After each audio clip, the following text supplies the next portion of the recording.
오늘 성령으로 다시 시작하라. 오늘 주제가 되는 말씀은 복음을 전하기 위해 능력을 구하라. 누가복음 24장 49절 말씀 보면 보아라, 나는 내 아버지께서 약속하신 것을 너희에게 보낸다. 그러므로 너희는 위로부터 오는 능력을 입을 때까지 이 성에 머물러 있어라.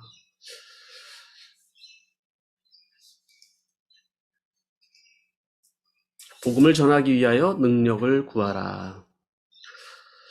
얼마 전 주일 일부 예배 마지막 기도 시간에 강대상 앞에서 한 할머니를 만났다.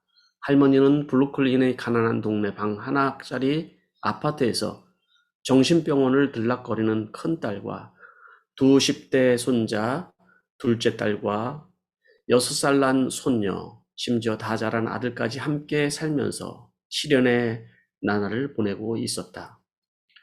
지난주에 시청에서 사람이 찾아와 할머니의 10대 손자들이 6살 난 사촌 동생을 성적으로 학대했다는 사실을 알렸다.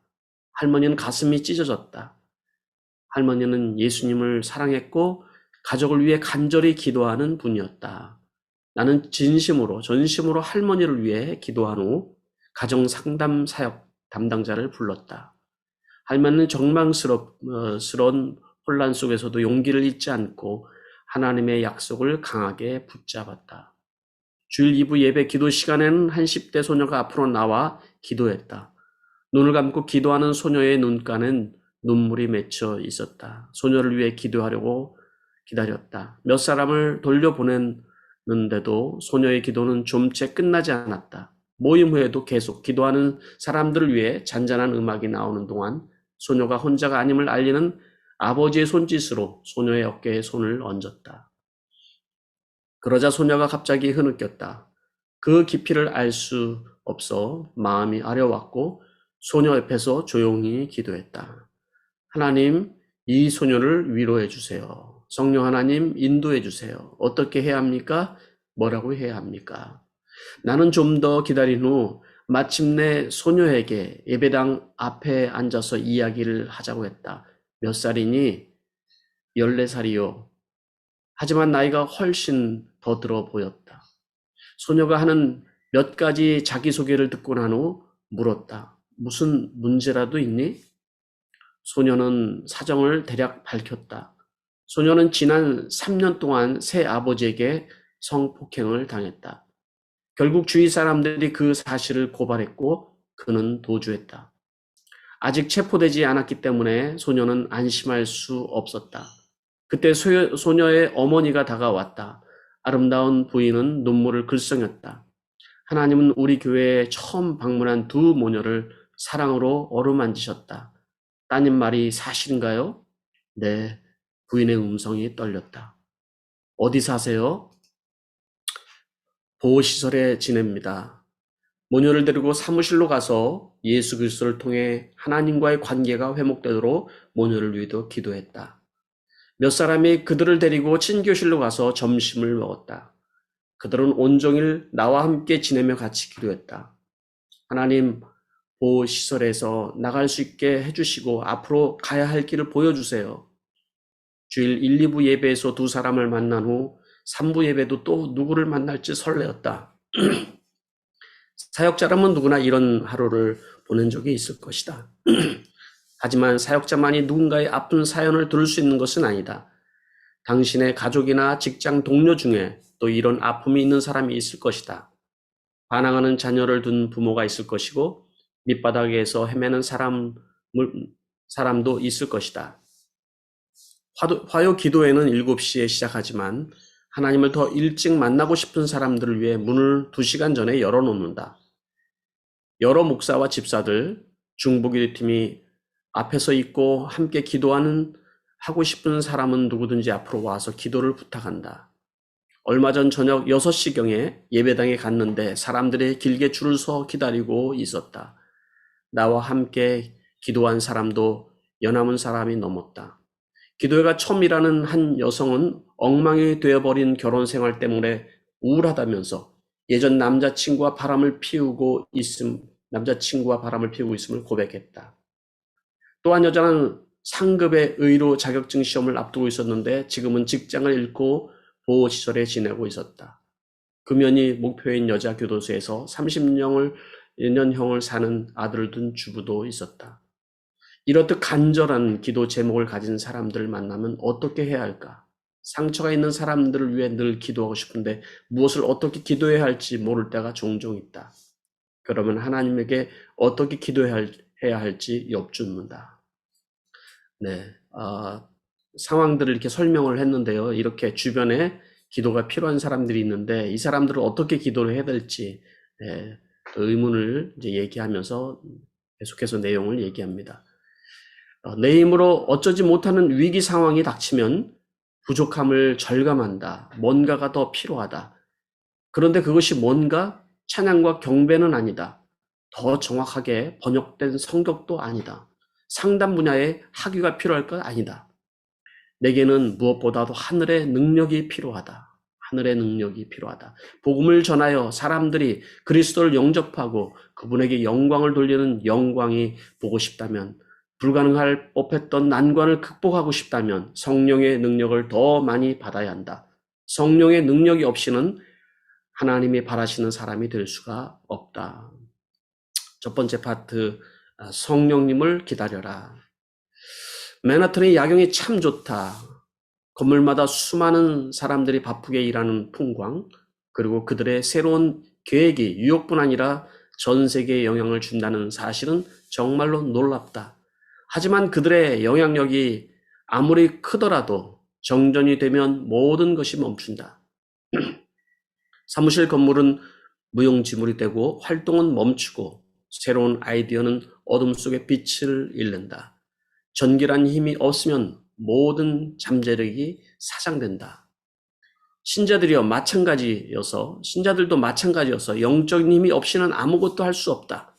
죄를 이기는 힘, 우리를 공격하는 영적인 세기를 이기는 힘, 시련과 고난을 견디는 힘, 전도하는 힘, 말하는 힘, 기도하는 힘. 오늘 우리에게 가장 필요한 것은 더 많은 영적인 능력이다. 능력이 아닐까. 부활하신 그리스도가 승천 전에 마지막으로 남기신 말씀이 영적인 능력에 관한 것이라는 점은 매우 흥미롭다.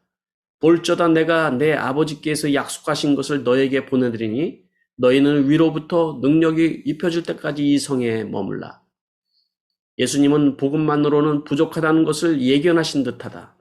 우리는 사단의 견고한 진을 수없이 만날 터이고 성령만이 주시는 능력을 받지 않고서는 전 세계에 효과적으로 복음을 전할 수 없을 것이다. 제자들의 처지를 생각해보라. 그들은 부활하신 예수님과 함께 지냈다. 그리고 그들은 그분의 십자가의 희생과 모든 죄를 씻는 보혈의 의미를 처음으로 깨달았다. 그분의 손에 있는 못에 찔린 흉터, 그분이 승천하시는 모습까지 목격했다. 그들은 이 모든 것을 하루속히 사람들에게 전하고 싶었을 것이다. 마침내 복음을 이해하고 느꼈을 흥분을 상상해보라.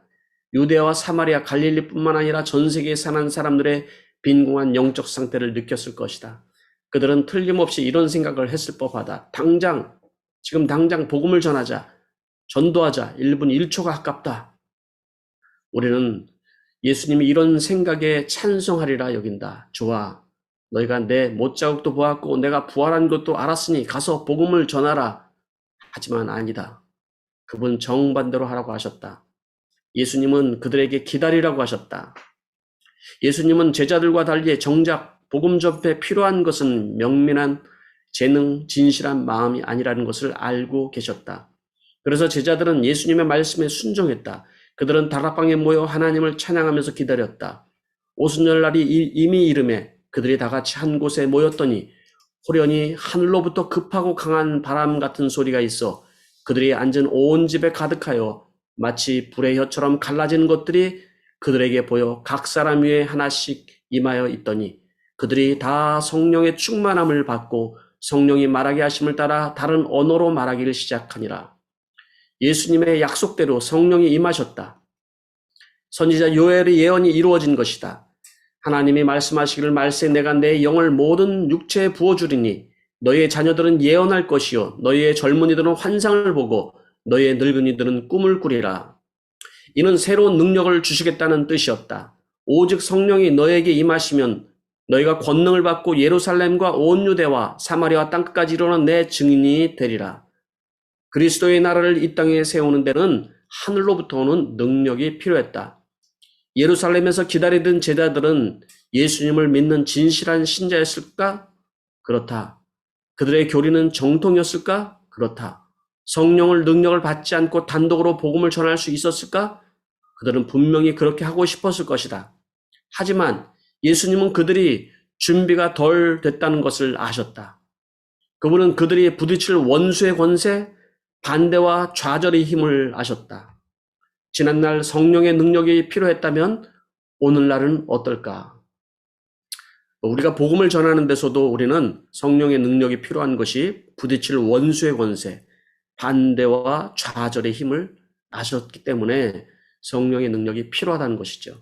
오늘날은 어떨까? 우리가 복음을 전할 때 우리를 통해 역사하시는 성령의 권능 외에 불신의 벽을 허물고 강박하는 악한 행동의 권세를 불 수 있을 것일까? 것이 있을까? 베드로는 물론이요 나머지 제자들은 모두 지식인이 아니었다. 예수님을 랍비 12를 제자로 택할 수도 있었지만 그렇게 하지 않으시고 어부와 멸시받는 세리를 부르셨다. 그들에게도 지도자다운 권위가 없었고 신학에 대한 전문 교육도 받지 못했다. 그런데 예수님은 왜 전 세계에 복음을 전할 책임을 이런 사람에게 맡겼을까? 예수님이 이런 사람을 택하신 까닭은 그들이 재능도 인맥도 없기 때문이다. 오직 성령의 능력 외에는 그들이 의지할 것이 없었다. 그들이 무엇을 의지할 수 있었을까? 누가 그들을 유능한 전도자로 만들 수 있었을까? 그런데도 사도를 비롯한 제자들은 그리스도를 전할 때 세계 종교사에서 유래를 찾아볼 수 없는 영적인 능력을 발휘했다. 이 섬긴 바가 자기를 위한 것이 아니요 너희를 위한 것임이 계시로 알게 되었으니 이것은 하늘로부터 보내신 성령을 힘입어 복음을 전하는 자들로 이제 너에게 알린 것이요 전사들도 살펴보기를 원하는 것이라. 모든 신자는 설교와 올바른 가르침이 그리스도의 나라를 세우고 성도를 성장시키는 데 매우 중요하다는 것을 안다. 하지만 지난 몇 년간 우리가 성경이 아니라 사람의 경험으로 설교를 판단하는 것은 아닌지 의심이 들었다. 대다수 교회에서 설교자는 교인들이 이해할 수 있도록 성경 본문을 잘게 나누어 차근차근 이치에 맞게 설교한다. 예화도 곁들이고 적용 방법도 제시한다. 메시지가 성경적이고 설교자의 전달력이 뛰어나면 좋은 설교라는 평가를 받는다. 친구나 동료에게 복음을 전하는 경우도 마찬가지다. 복음을 전할 때는 상대방이 예수님을 믿도록 설득력 있게 머리를 써서 전하라고 한다. 좋은 충고롭긴 하지만 사도 바울이 설명하는 설교 방식에 대해서는 뭐라고 할 것인가? 그는 1년 반 동안 사역했던 고린도 교회를 향해 이렇게 말했다. 형제들아, 내가 너에게 나가 하나님의 증거를 전할 때는 말과 지혜의 아름다운 것으로 아니하였나니 내가 너희 중에서 예수 그리스도와 그의 십자가에 못 박히신 것 외에는 아무것도 알지 아니하기로 작정하였습니다. 내가 너희 가운데 거할 때 약하고 두려워하고 심히 떨어노라. 내 말과 내 전도함이 설득력 있는 지혜의 말로 하지 아니하고 다만 성령의 나타내심과 능력으로 하여 너희 믿음에 사람의 지혜에 있지 아니하고 다만 하나님의 능력에 있게 하려 하였노라. 아멘. 설득력 있는 지혜의 말로 설교하지 말라지만 신학교와 책들은 대개 그렇게 해야 효과적인 설교를 할 수 있다고 하지 않는가. 그리고 우리도 복음을 전할 때 그렇게 하지 않나. 하지만 사도 바울은 분명하게 말한다. 나는 설득력 있는 지혜의 말로 설교하지 않는다. 사도 바울은 항상 성령의 나타남과 능력으로 사역했다. 중요한 표현이죠. 성령의 나타남과 능력으로. 우리의 설교하는 저도 그리고 사역하는 모든 사역과 또 영혼을 섬기고 목양하고 하는 모든 일에 우리는 성령의 나타남과 능력으로 사역해야 된다라고 바울이 얘기하는 것이죠. 그렇다면 바울은 고린도 교회에서 어떻게 설교했을까? 성령의 나타내심과 능력으로 하는 설교는 어떤 것일까? 설교를 하면서 5분마다 소경의 눈을 뜨게 하고 절름발이를 걷게 했다는 것은 아닐 것이다. 바울은 바리새파 명문대를 졸업한 후 예수님을 영접한 엘리트였지만 설득력 있는 지혜의 말 대신 성령의 능력을 자랑했다. 왜 그랬을까? 고린도의 그리스도인들이 사람의 지혜 대신 하나님의 능력을 믿게 하기 위해서였다. 오늘날 그런 목표를 가지고 하나님의 거룩한 말씀을 펼치는 설교자는 몇이나 될까? 참으로 부끄러운 말씀입니다. 설교하는 저에게는. 능력으로 임하시는 분. 두 번째, 좋은 소식이 있다. 하나님은 성경 어디에도 2000년 후에는 이런 일이 불가능하리라고 하지 않으셨다. 물론 믿지 않는 자는 초자연적인 기름 부음과 성령의 나타남을 결코 경험할 수 없다. 예수님의 기본 원칙은 믿음대로 된다는 것이다. 불행히도 우리는 전통과 교단의 성령론 탓에 그리스도를 전할 때 나타날 수 있는 강한 영향력을 기대하지 않는 경우가 많다. 우리에게 성령 하나님을 새로이 믿는 믿음이 생기길 바란다. 믿음이 부족한 것 외에도 교회와 인생의 성령의 능력이 나타나지 않는 까닭은 또 있다. 예수님은 공생을 시작하면서 고향 마을 나사렛 회당에서 놀라운 일을 하셨다. 안식일에 주님은 구약 성경을 읽는 차례에 따라서 이사야를 낭독하셨다. 주의 성령이 내게 임하였으니 이는 가난한 자에게 복음을 전하게 하시려고 내게 기름을 부으시고 나를 보내사 포로된 자에게 자유를, 눈먼 자에게 다시 보게 함을 전파하며 눌린 자를 자유롭게 하고 주의 은혜의 해를 전파하게 하려 하심이라. 그러고 나서 예수님은 충격적인 말씀을 덧붙였다. 이 길이 오늘 너희의 귀에 응하였느니라. 이사야 61장의 이 유명한 본문, 이스라엘이 대망하는 메시아를 설명한다. 예수님은 스스로가 약속된 자라고 선언하셨다. 자기가 목수의 아들만은 아니라고 주민들에게 설명하신 셈이다. 예수님이 왜 예수님에게 기름을 부으셨고 성령은 왜 능력으로 보이셨는지 생각해보라. 그분의 목적은 이 세상에서 소망을 찾을 수 없는 가난한 자에게 복음을 전하고 사단과 죄에 사로잡힌 자에게 영적인 자유를 주고 하나님이 모든 사람을 듣고 누리길 바라시는 구원의 메시지를 전하는 것이었다. 그래서 성령의 권능이 그리스도에게 강하게 임하였던 것이다. 사단과 죄에 사로잡힌 자에게 영적인 자유를 주기 위한 이 사역에는 반드시 성령의 권능과 능력이 필요했다는 것입니다. 악하고 궁핍한 사람들이 하나님에게 돌아갈 길을 찾게 도우셔야 했기 때문이다. 그래서 그리스도의 승천 후 다락방에서 기다리는 제자들에게 성령을 보내셨다. 성령님은 그리스도인들이 식탁에 앉아 이야기하는데 흥을 돋우려고 오신 분이 아니다.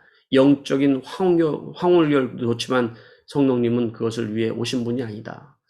많은 사람들이 성령을 영적인 황홀경 내지는 어떤 체험에만 집중할 때가 많이 있는데 성령이 오신 것은 그게 아니라는 것입니다.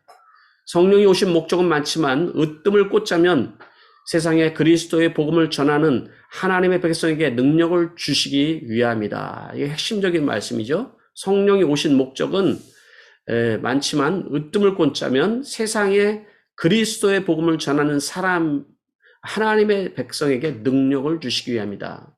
네, 그렇죠? 이런 능력으로 우리는 사단과 죄에 사로잡힌 자들을 자유롭게 하고 또 말씀을 능력 있게 전하고 목양을 능력 있게 할 수 있는 것입니다.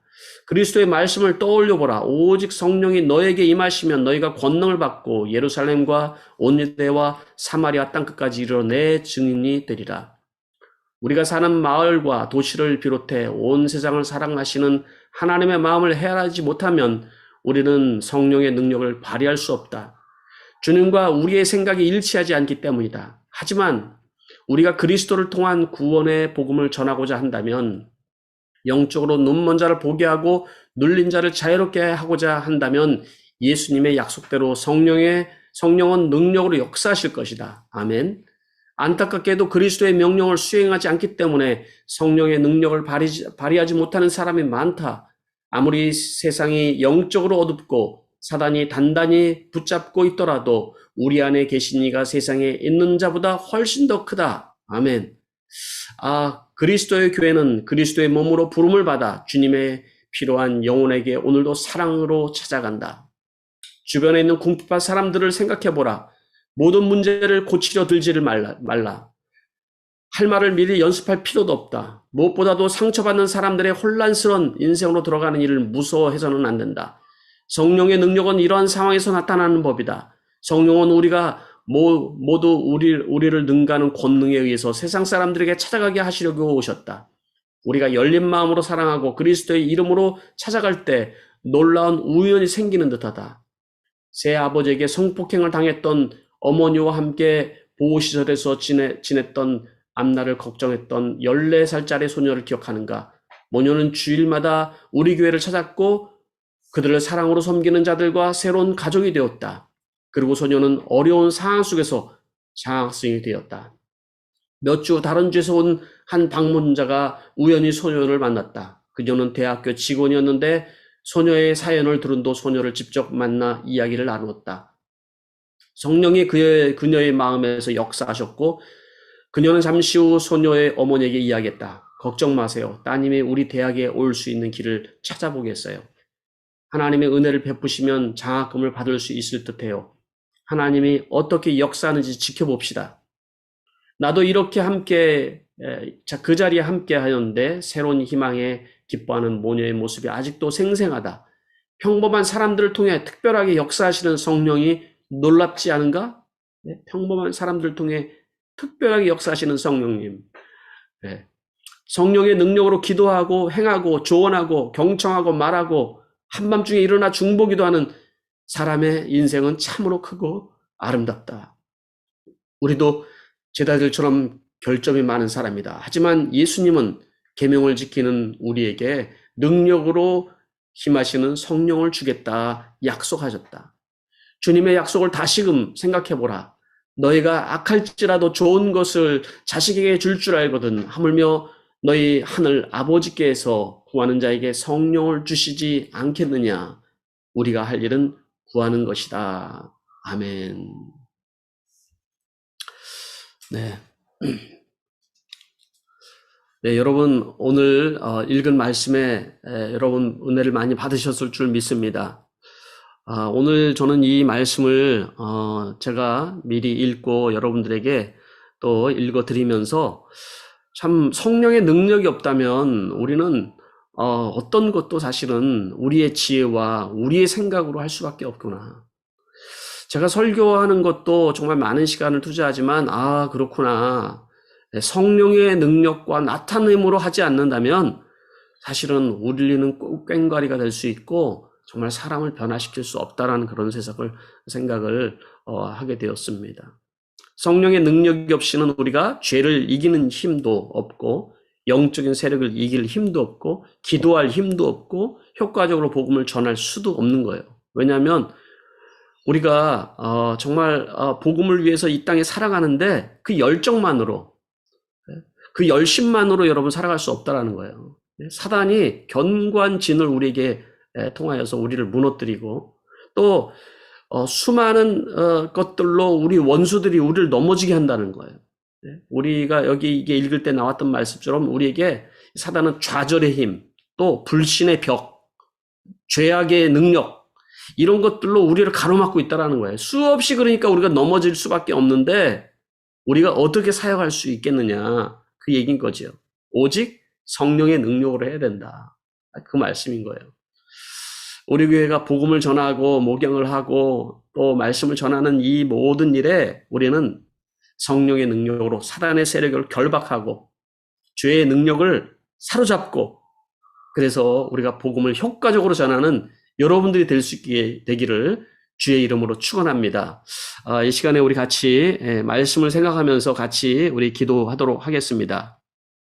첫 번째로 음소거를 여러분들 다 이렇게 풀어주시고 이 시간에 같이 우리가 기도를 하면 좋겠습니다.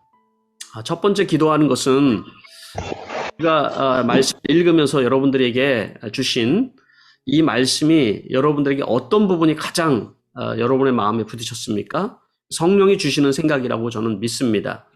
그래서 하나님 우리의 사역 가운데 성령의 능력과 나타남이 있게 하여 주시옵소서. 하나님은 사단의 견고함을 부수는 능력이 있게 해주시고 모든 원수의 세력, 하나님 아버지 좌절하고 또 불신하는 그 모든 벽들, 죄악의 능력, 이런 것들이 예수의 권능으로, 성령의 능력으로 이길 수 있는 힘을 우리에게 허락하여 주시옵소서. 이 시간에 우리 함께 기도하도록 하겠습니다.